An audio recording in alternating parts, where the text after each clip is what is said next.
Hola, bienvenidos a esta clase de algoritmos diagnósticos sobre el shock.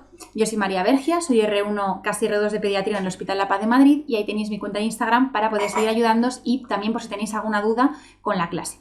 Dicho esto, comenzamos describiendo lo que es el shock. El shock es un desequilibrio entre el aporte y la demanda de oxígeno que produce una mala perfusión de los órganos y los tejidos y esto persiste a pesar de hacer una adecuada reposición de fluidos y acaba produciendo un fracaso multiorgánico. Ya sabéis que se puede producir por una caída del gasto cardíaco, por una vasodilatación periférica excesiva o por una disminución del volumen sanguíneo efectivo. Y esto va a acabar produciendo diferentes síntomas y signos en todo el organismo. A nivel renal, oliguria, para no perder volumen, porque ya hemos perdido suficiente volumen, pues entonces lo retenemos no orinando. A nivel digestivo podemos producir isquemia y úlceras. A nivel neurológico, coma, cambios del estado mental. En los tegumentos podemos encontrar piel fría, pálida, sudorosa, con disminución de la temperatura. A nivel cardiovascular, al inicio podemos encontrar una taquicardia con presión arterial normal, pero va a acabar produciendo hipotensión. Y a nivel respiratorio, hiperventilación, para compensar la acidosis láctica que se va a producir en el shock. Este va a ser el algoritmo diagnóstico que vamos a seguir. Es un algoritmo hecho para el MIR. Normalmente, en una urgencia te encuentras un paciente con shock y lo que haces es estabilizar al paciente mientras vas buscando las causas del shock con diferentes pruebas complementarias y la exploración física del paciente. Pero lo que nos va a interesar para el MIR es cómo identificar la causa del shock con los datos que nos van a dar en el enunciado, con lo cual vamos a hacerlo un poquito diferente. Tenemos un paciente en el cual sospechamos un shock porque tiene síntomas y signos compatibles y directamente vamos a mirar cómo está el gasto cardíaco en el enunciado. Si el gasto cardíaco está bajo, puede ser que tengamos una causa cardíaca identificable, por ejemplo, un infarto, una incompetencia valvular, en cuyo caso tendrá una presión capilar pulmonar elevada y estaremos ante un shock cardiogénico. El shock cardiogénico es una hipotensión mantenida que se produce por una caída del gasto cardíaco con un aumento de la presión capilar pulmonar, porque el problema está ocurriendo en el bombeo, en el propio corazón. Lo más frecuente por un infarto agudo de miocardio, pero también puede ser por una incompetencia valvular o una caída de la frecuencia cardíaca. Entonces tendría una hipotensión que se produce secundariamente a la caída del gasto cardíaco y para compensarlo voy a aumentar las resistencias vasculares periféricas produciendo una vasoconstricción para compensar un poco y subir esa tensión arterial. El tratamiento específico de ese tipo de shock sería el balón de contrapulsación aórtica, que recordad que está contraindicado en la insuficiencia aórtica, y luego asistencias ventriculares como puente al trasplante.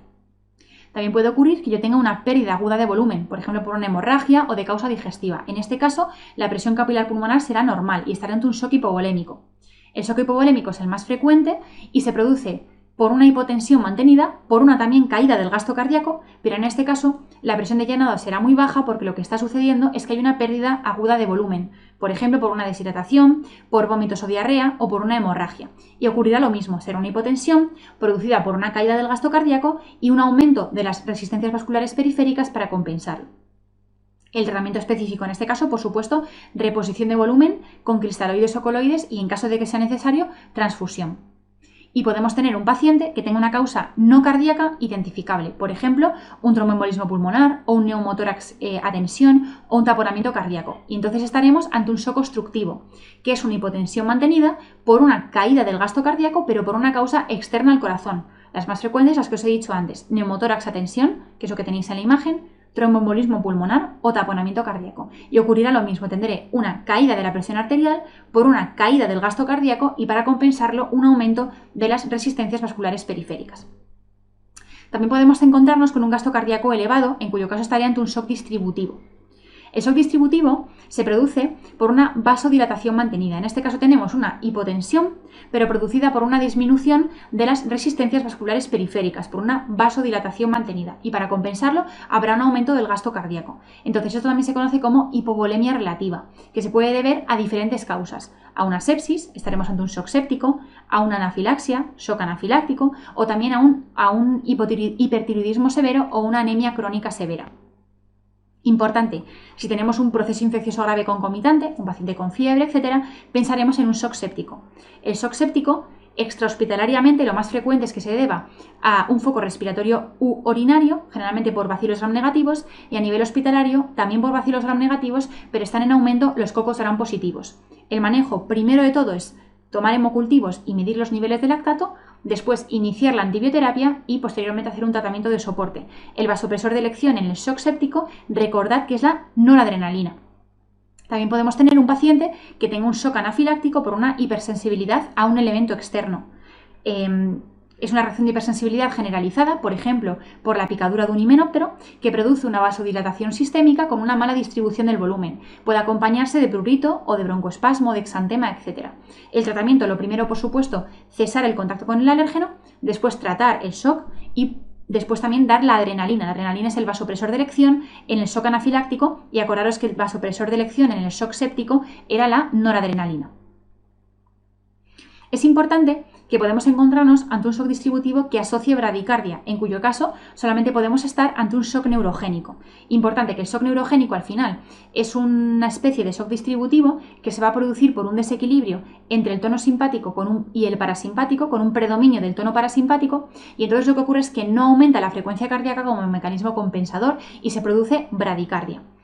Al final lo que va a producir es una vasodilatación mantenida con una mala distribución del volumen sanguíneo y se puede producir, por ejemplo, por un traumatismo cráneoencefálico, por un traumatismo medular, por fármacos depresores del sistema nervioso central, también por anestesia, por un dolor intenso o por incluso un golpe de calor.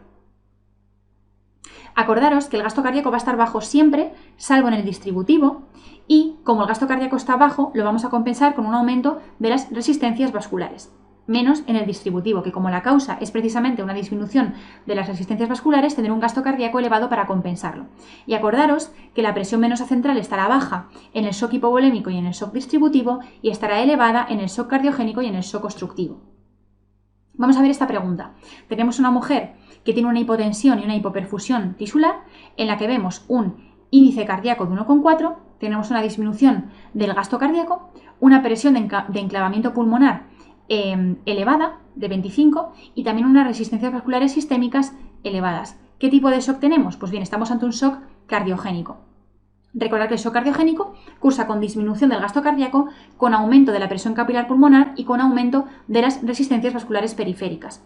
El shock séptico y anafiláctico son tipos de shock distributivo que cursan con un aumento del gasto cardíaco para compensar el descenso de las resistencias vasculares periféricas que se produce secundariamente a una vasodilatación mantenida. Y en el shock hipovolémico sí que tenemos un gasto cardíaco bajo, pero no habrá un aumento de la presión capilar pulmonar. Recordad que es un concepto Repemir, que en el shock cardiogénico va a disminuir la perfusión tisular y van a aumentar las presiones vasculares pulmonares.